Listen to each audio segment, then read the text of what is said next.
کے چلے گا۔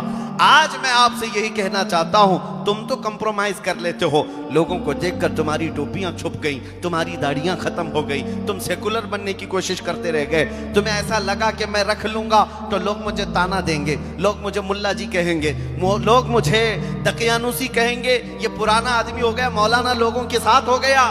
میرے عزیزو، اس دنیا کے تانے سے ڈر کر تم اپنے آپ کو بدل لیے۔ تمہیں پتا ہے یہ دنیا جس دن تم مرو گے تمہاری قبر پر 1 گھنٹہ بیٹھنے کو بھی تیار نہیں ہوگی۔ مٹی ڈالا اور ادھر نکل گیا۔ اس قبر کی تنہا رات میں اگر کوئی تمہاری قبر میں آتا ہے تو وہ آمنہ کا لال تشریف لاتا ہے، وہ محمد عربی صلی اللہ تعالیٰ علیہ وسلم کی ذات آئے گی۔ تمہیں قبر میں اس رسول کا سامنا کرنا ہے اور پھر قیامت کے دن بھی اس رسول کے سامنے حاضر ہونا ہے۔ تو چھوڑو ان کے تانوں سے، یہ 4 دن بھونک تو سکتے ہیں، ہمیں جس کے سامنے چہرہ دکھانا ہے اس کا چہرہ کیوں نہ اپنائیں؟ اس لیے کہ ایک سنی عاشق رسول جو ہوتا ہے وہ مرتا بھی ہے تو خوف سے نہیں مرتا، وہ عشق سے مرتا، ادھر آنکھیں بند ہوں گی، ادھر مصطفیٰ کی زیارت ہوگی۔ لہٰذا اے سنیو، تم اس طرح کے جو معاملات کرتے چلے گئے، لوگوں سے ڈر کر اپنا دین چھپانا، لوگوں سے ڈر کر کے اپنے آپ کو سمجھوتے میں لے آنا، ہم مان لیتے ہیں اذان بھی کم کر لیں گے، نماز بھی چھپ کر پڑھ لیں گے، اور اس کے بعد کلمہ بھی اب زور سے نہیں پڑھیں گے۔ کہاں کہاں تک پیچھے تم کو دنیا ڈھکیلتی رہے گی اور تم اسی طرح پیچھے چلے جاؤ گے، ایک دن تمہاری عظمتوں کا سودا ہو جائے گا۔ آج جو حالات پیش آئے ہیں ہماری ماں اور بہنوں کے نام پر، یہ سلی ایپ، یہ تمام جو ایپ بنا کر کے عورتوں کے نام پر جو عزتیں نیلام کی جا رہی ہیں، کس وجہ سے ہے؟ اس لیے کہ امام غزالی نے فرمایا تھا، جو امت اپنے نبی پاک کے خلاف گالیاں سن کر خاموش رہے گی، اس امت پر ایسا وقت آئے گا کہ ان کی ماں اور بہنوں کی عزتیں بازاروں میں نیلام ہوں گی، اور اس وقت یہ کچھ نہ کر سکیں گے، کچھ نہ کر سکیں گے۔ یہ حالات جو آ جائیں اس کی وجہ یہی ہے کہ تم جس طرح سے جھکتے چلے گئے۔ میں ایک صحابی رسول کی بات بتاؤں، حضرت نعمان رضی اللہ تعالیٰ عنہ، یہ سفیر بن کر گئے تھے، ایمبیسیڈر بن کر گئے تھے ایک بادشاہ کے ہاں۔ ایک بادشاہ جو مذہب اسلام سے تعلق رکھتا نہیں ہے، حضور پاک صلی اللہ تعالیٰ علیہ وسلم کے یہ صحابی سفیر بن کر کے گئے۔ بادشاہ کو پتا چلا محمد عربی کا قاصد آ رہا ہے، سفیر آ رہا ہے، تو اس نے ریشم کا قالین بچھا دیا ان کے استقبال کے لیے۔ توجہ، ریشم کا قالین بچھا دیا، اور ان کے استقبال کے لیے جو کرسی رکھی گئی تھی وہ سونے سے کلائی کی ہوئی تھی، سونے سے کلائی کی ہوئی کرسی رکھی گئی ہے۔ جب وہ صحابی رسول مدینے سے قریب 1500 کلومیٹر دور کا سفر کیا، اس وقت کوئی کمیونیکیشن نہیں ہے، انٹرنیٹ نہیں، موبائل نہیں، فون نہیں ہے، صحابی تنہا گئے ہیں، قاصد بن کر گئے رسول اللہ کے۔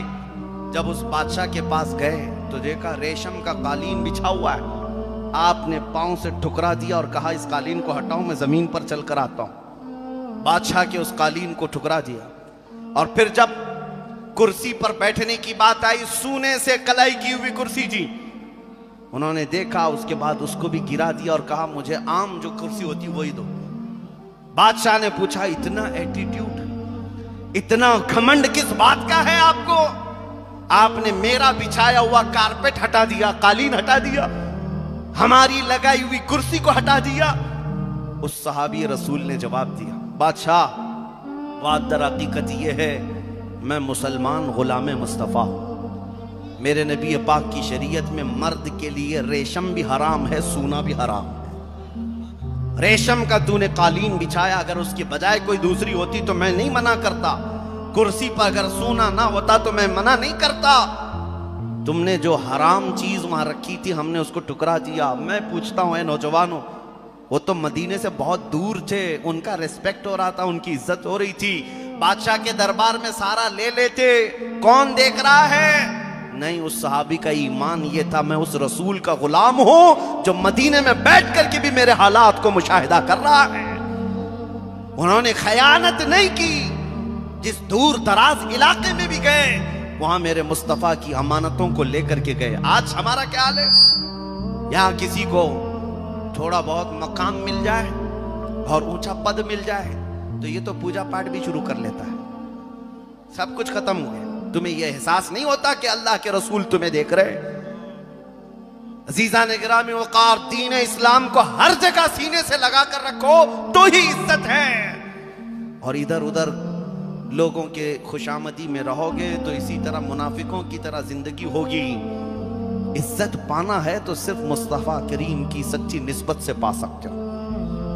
اب اور ایک مثال میں آپ کو بتاؤں، ایک نوجوان جس کو اکثر میں کوٹ کرتا ہوں اپنی تقریروں میں، آسٹریلیا کا کوئی نوجوان پلین میں سفر کر رہا تھا، ایئر ہوسٹس نے اس کو شراب پیش کی، اس نے کہا کہ آئی ایم اے مسلم، شراب پینا نہیں تھا، منع کر دیتا مجھے نہیں چاہیے، لیکن اس نے کہا میں مسلمان ہوں۔ تو ایئر ہوسٹس کھڑی ہو گئی، کہا یہ کیا جواب ہے آپ کا، یہ کس طرح کا رپلائی ہے؟ کہا اسی لیے میں جواب دے رہا ہوں کہ اسلام اور شراب دو اپوزٹ چیزیں ہیں، مجھے ہی نہیں آئندہ کسی اور مسلمان کو بھی مت دینا۔ پلین میں بیٹھا ہوا ہے، اس لیڈی نے کہا، اس ایئر ہوسٹس نے، شراب سب کو سپلائی کر رہے ہیں، پی لو، ریسٹ کرو، ریلیکس ہو جاؤ، سفر لمبا ہے، آسانی کے ساتھ سو سکتے ہو آپ، اس میں اتنا آپ کو آرگیو کرنے کی کیا ضرورت ہے؟ اس نوجوان نے کہا اگر آپ شراب پلانا ہی چاہ رہی ہیں تو میری ایک ریکویسٹ ہے، پہلے پائلٹ کو پلاؤ، پائلٹ کو پلاؤ۔ اس نے کہا پائلٹ پیتا ہوگا اپنے گھر میں، لیکن ابھی وہ آن ڈیوٹی ہے، آن ڈیوٹی ہے، ابھی نہیں پیے گا۔ اس مسلمان نے کہا ایئر ہوسٹس سے، محترمہ یاد رکھو مسلمان پوری زندگی آن ڈیوٹی ہوتا ہے،